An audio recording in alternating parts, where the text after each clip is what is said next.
Welcome to this edition of the Million Dollar Mastermind podcast.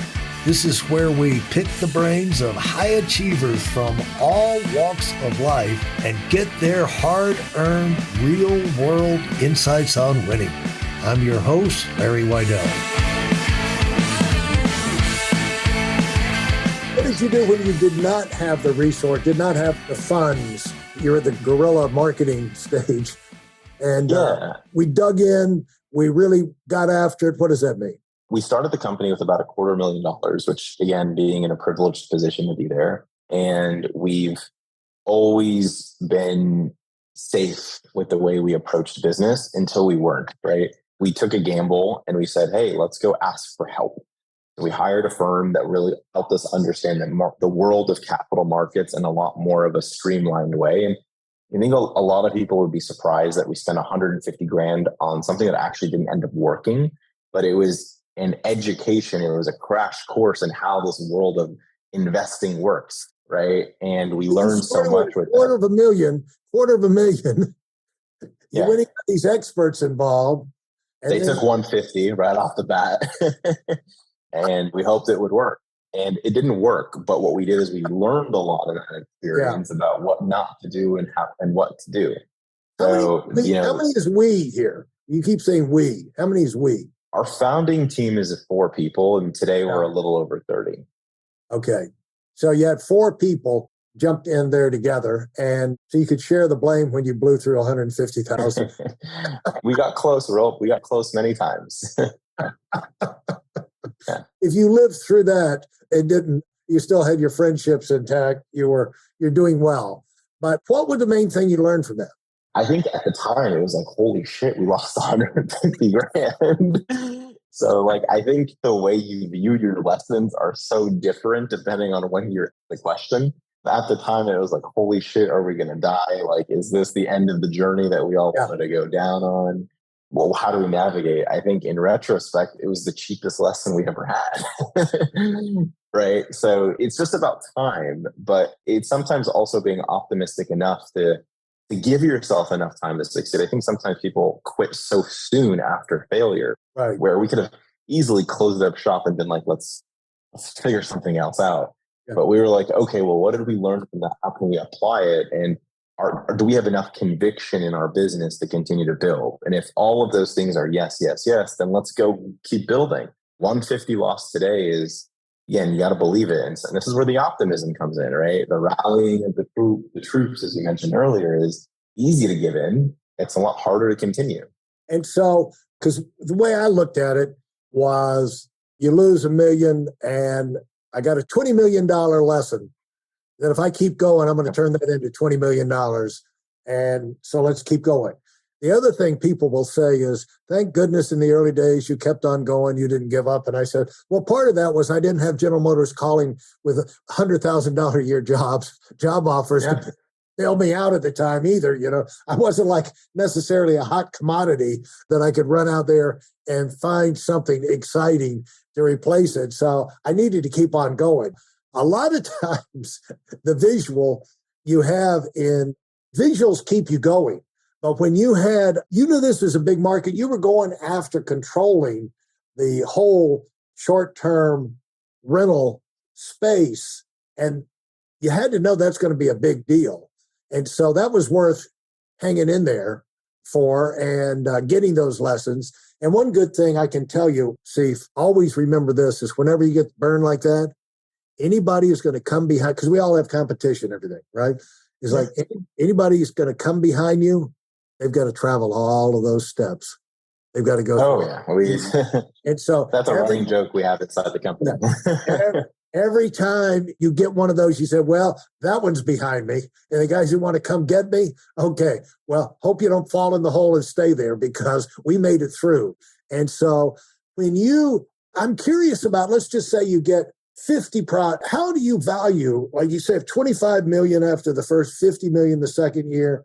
What's the capacity of taking in new money? I guess it's fluid all the time. New money comes in, then you can go buy new properties and things like that. So there's really no limit.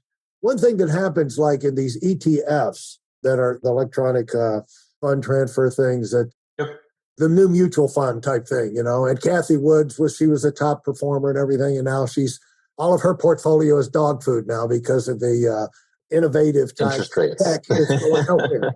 And so the thing is that what killed her, I think what really killed her was everybody wanted to jump on the bandwagon about 2 years ago. And they were accumulating like tens of billions of dollars in a couple month period of time. And the thing in that world, you have to spend it. You have to go buy something. And she had to buy stuff that she wouldn't have bought at that price and everything. And so a lot of it's self-inflicted. But in your world, how tight are the controls? Can you sit on it and be a little bit more selective about waiting for the good properties to come? Yeah, the good news for us is, first of all, our industry is so nascent that we don't really have a lot of competition. That's that, at least at our scale. Secondly, the advantages that we have are around acquisition and discovery and solving for scale, right? So coming from tech, we didn't want to just be able to buy one or two and let the market control us. We wanted to generally be able to scale as needed in real time. So we built for that. We track 250 plus markets using software to if we got $25 million. Talk about that. Talk about that. That's a huge thing that you're able to do now. If somebody wants to get in the short-term rental thing for passive income, to be able to have the whole battlefield covered. Talk about the 250 locations. Yeah, so we're not in 250, we're in about 12, but we're tracking and market mapping all these other locations of interest because of either quantitative data that we've been able to identify or qualitative discovery or something that we've been able to identify as why we can map it. And we'll map all this data so we can have a better understanding if we got $25 million tomorrow, for an example, is can we go buy 1, 2, or 200 in this market? Does that real estate supply exist? Is the short-term rental demand there? Who's going there, the avatar. So that'll tell us how we need to design it and amenitize it. Is it for families? Is it bachelorette groups? Is it some other type of persona? What's the seasonality look like? How has supply increased in the last 90 days? What are homes selling for in the last 3 months? And tons of other data points, right? So that's one thing. But also, we become proprietary providers of data ourselves the more and more we buy. So we have this incredible flywheel, right? We gather all this data. We make decisions based on that data. Now we contribute back to this infrastructure of data with firsthand data that we can have that's verifiable. And now we can see what's working and what's not, and therefore make changes. And therefore it'll influence the next cycle of data. And all of these things are happening in real time, which allows us to buy the best possible product, design the best possible product, and drive the most profitable type product. And it's because we own the entire experience through and through. Yeah, and the opportunity in short-term rentals not to do your job for you in terms of selling it. Every place in the country where there's a college, every resort area, every town where you have business hubs where people are coming and going, the world is not going to get more stable in terms of people going, not traveling, staying at home all the time. There's going to be more moving around. They're going to require short-term rentals. And so that's the way it's always been. But to be able to capture that seems to be a really smart choice as a business opportunity. I think you threw the dart and hit the bullseye there. We have a great team behind us and a lot of people who believe in what we do. Yeah, I think that's the special sauce. Still work and everything, but it's nice to be working where you have that kind of potential and you have those kind of market imperatives that are not going to be going away. And you're building up your experience and your knowledge and your personnel that's familiar with all. So congratulations. Tell me, is there a bigger opportunity, or were you just doing it to find out for yourself where you've cleaned them up and I guess you flipped more than 120 properties, or you bought them and still rent them out? Is that a bigger opportunity? We are not in the business of flipping. So we are in the business of owning, and we own for cash flow. And that's what our investors invest with us for, is for income and growth and the ability to not deal with toilets or guests. We deal with that on their behalf. And we believe in owning, right? We believe that owning the equity, owning the land where the house sits on, owning the infrastructure that we operate. And while that might mean we'll grow a little bit slower than renting infrastructure things, it gives us full control of the outcome over time. Yeah. right? And that ultimately leads to better outsized returns. And as you mentioned earlier, a more competitive moat to whoever comes next. Because we do believe that over time, there will be more competitors naturally in any industry. Yeah. And they're going to have to learn a lot of the lessons that we learned, but they're also going to have to build the infrastructure that we've built. And each day we get stronger and stronger, and that continues to be a competitive advantage for us and our investors. Yeah, they might pick off some of your properties, but they're not going to pick off the ones that you own. And They can't. yeah, and the thing is, that's much like the model of, like, if you're Coca-Cola, where you have locally owned distributors and manufacturers, and then you have the company owned. And so you've got your company owned element coming along, and that's got to add to your stability.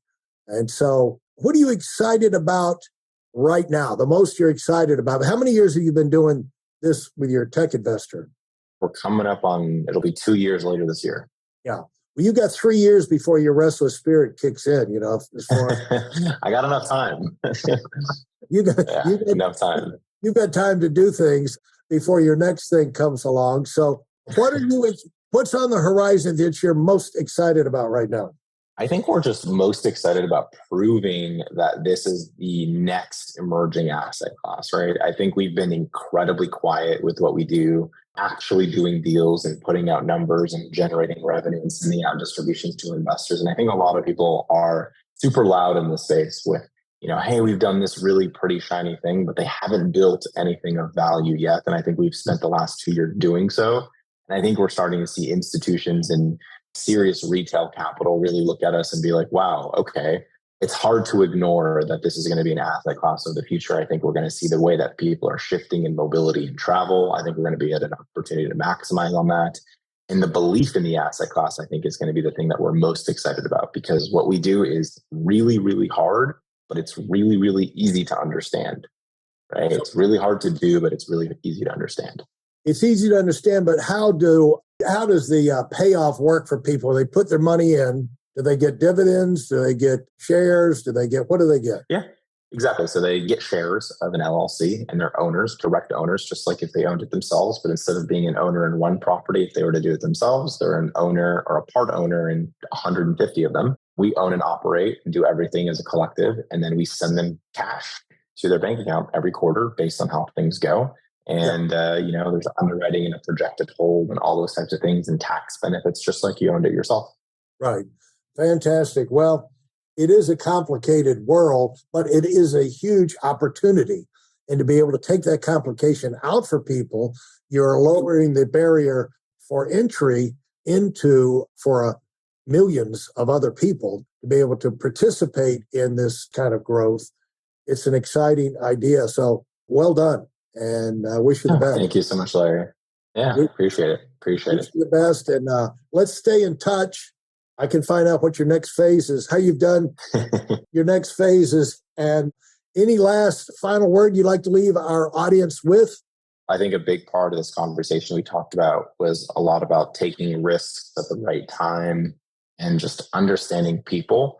And to anyone listening, I think if you're applying this to your career, to an entrepreneurial journey, to an investment, I encourage you guys to take the risk and jump where you feel comfortable. And more importantly, just if you feel like you're doing business with a good person, oftentimes that's half the battle. Or if you're following a leader that's a good person, half the battle. Find people that'll fight for you, whether it's in the investing world, in your career, in your family. Those are all things that are really important. Absolutely. Well said. And a point that cannot be overemphasized. I'm glad you brought that up. Thanks so much, Sief. This has been a lot of fun, and look forward to checking in down the road. Of course. Thanks so much, Larry. Take care. Thanks for listening to the Million Dollar Mastermind. If you felt there were any valuable takeaways from this episode, please take a minute and leave us a 5-star review. Your feedback is important and really helps us get the word out to a wider audience. Remember, we have a valuable webinar that is absolutely free. Register for it right now at weidelonwinning.com. Thanks for listening.